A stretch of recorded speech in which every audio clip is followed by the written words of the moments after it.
مساء الخير. عارفين يعني ايه حب يعيش سنين؟ يعافر، يتحدى، يبعد، وبعدين يرجع بعد سنين كتير قوي من الانفصال اقوى من الاول. حلقتنا النهارده عن واحده من اشهر واجمل قصص الحب في تاريخ السينما المصريه. بدأت من اول نظره وكبرت وسط الاضواء والكاميرات، وبعد 34 سنه جواز فاجئونا بالانفصال. لكن الحكايه ما انتهتش بالطلاق، لكن رجعت تتكتب من جديد في الأيام الأخيرة. حكايتنا النهاردة عن بوسي ونور الشريف. أهلا بكم في حكاية حب مع إيمان القصاص. صادق جدا جدا جدا، عنده شهامة زيادة عن اللزوم ممكن تضره، طيب بشكل مش معقول، وده أكتر حاجة أنا بحبها فيه. الحدوتة بدأت في الثمانينات وقت تصوير مسلسل القاهرة والناس، واللي بدأت أولى حلقاته في أكتوبر 67، اللي كان بطولة نور الشريف وصفية العمري وليلى طاهر وماجدة الخطيب. في الحلقة ال11 رشح المخرج محمد فاضل بوسي تعمل دور صغير، تقريبا حلقتين بس في المسلسل، ورشحها تعمل دور صاحبة أخت بطل المسلسل اللي بتحب حب من طرف واحد. بوسي في الوقت ده كانت صغيرة جدا، بنت في الثانوية العامة عندها 15 سنة. اتقابلوا بوسي ونور الشريف في البروفا، وكانت أول مرة يتقابلوا على الحقيقة، وأول ما شافها أعجب بيها وحس إنها دي اللي تنفع زوجة ليه. هي دي اللي تصلح زوجة ليه من الأول كده، يعني مش معاكسة ولا بتاع. أنا دخلت إن دي تصلح زوجة ولسه صغيرة، أخدها ربيها على مزاجي يعني. لكن بوسي كان معاها مامتها ما بتفارقهاش، ما كانش بيعرف يكلمها إلا وقت التصوير أو البروفا، واخترع حيلة علشان يخلق بينهم كلام ومناقشات طويلة، وفكر إنه يهديها كتاب عن فن التمثيل علشان تقراه وترجع تتناقش معاه فيه. فترة الحب قعدت حوالي 4 سنين قبل الجواز، لكن مش كاملين. قعدوا 2 سنين في الأول في ارتباط عاطفي، لكن سابته بشكل مفاجئ.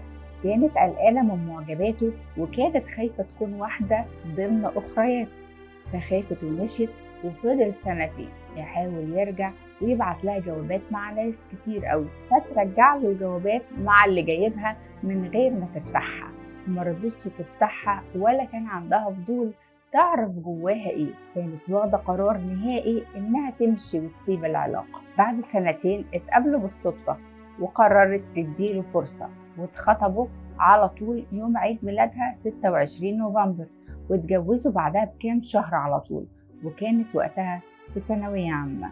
وقتها اللي حوالين نور استغربوا تمسكه بالشكل ده بيها، رغم انها صغيرة في السن، وشكلها كمان كان اصغر من سنها الحقيقي.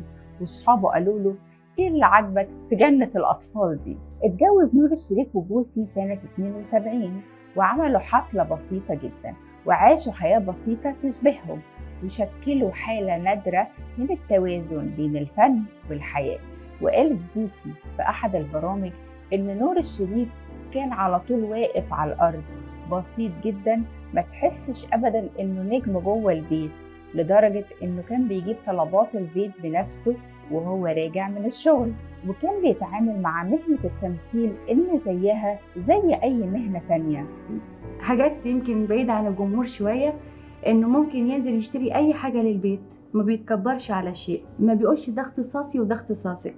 يعني اللي عايز أي حاجة واقفة في البيت هو بيعملها من غير ما يشوفها إذا كانت دي عليا أو عليه. قدم نور الشريف بوسي للسينما، وأنتج ليها الفيلم الشهير قطة على نار، وقدم بوسي لدور البطولة معاه. وقال له في أحد البرامج القديمة إن حتى لو ما كانتش بوسي مراتي كنت هرشحها برضو لدور البطولة. وكانت في الوقت ده بوسي بتصور فيلم سنة أولى حب، واستنى لغاية ما الفيلم ده يتعرض الأول قبل ما ينزل الفيلم، وبعد ما نزل أثنى عليها كل النقاد على دورها، وكمان علشان ما يتقالش إني بنتج لمراتي. والفيلم ده عمل لها نقلة كبيرة في السينما، وبقوا يتعاملوا معاها صناع السينما إنها تقدر تقدم أي دور مهما كانت صعوبته، وهي مش مجرد وجه جميل بس بيقدم الأدوار الخفيفة. لكن زي أي قصة حب مفيش حاجة كاملة. في 2006 اتصدم الجمهور بخبر انفصالهم بعد أكتر من 34 سنة جواز. الكل كان بيقول ليه؟ إزاي؟ دول كانوا مثال للجواز السعيد المستقر. والسبب فضل غامض، وفضلوا هما الاتنين ساكتين ومحترمين العشرة اللي بينهم. وكان لبوسي تصريح مهم جدا في أحد البرامج لما اتسألت بعد سنين كتير عن الانفصال، قالت: أنا كنت طول عمري حاسة إن جوايا طفلة، أول مرة أحس إني كبرت بعد الطلاق. ولأن الحب الحقيقي مش بيخلص، في 2011 لما نور الشريف حصلت له أزمة صحية، لقينا بوسي جنبه مش زوجة بس، لكن حبيبته القديمة اللي رجعت عشان تكون سند ليه.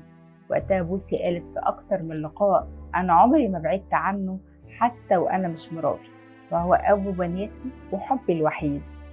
ورجعوا لبعض بهدوء من غير دوشة ولا زفة إعلام، بس كانت راجعة أقوى من الأول. نور الشريف قال عن رجوعهم: رجوعنا مش محتاج مبررات، إحنا ملناش غير بعض. وفي أغسطس 2015 مصر ودعت فنانها الكبير نور الشريف بعد صراع كبير مع المرض. الحب مش دايما وردي، بس الحب الحقيقي بيعرف يعيش، بيعرف يختار صاحبه ويستناه ويحضنه في الآخر مهما بعد. ودي كانت حكاية بوسي ونور الشريف، الحكاية اللي علمتنا إن أحيانا الرجوع مش ضعف وقلة حيلة، الرجوع حب. استنوني في حكاية حب جديدة.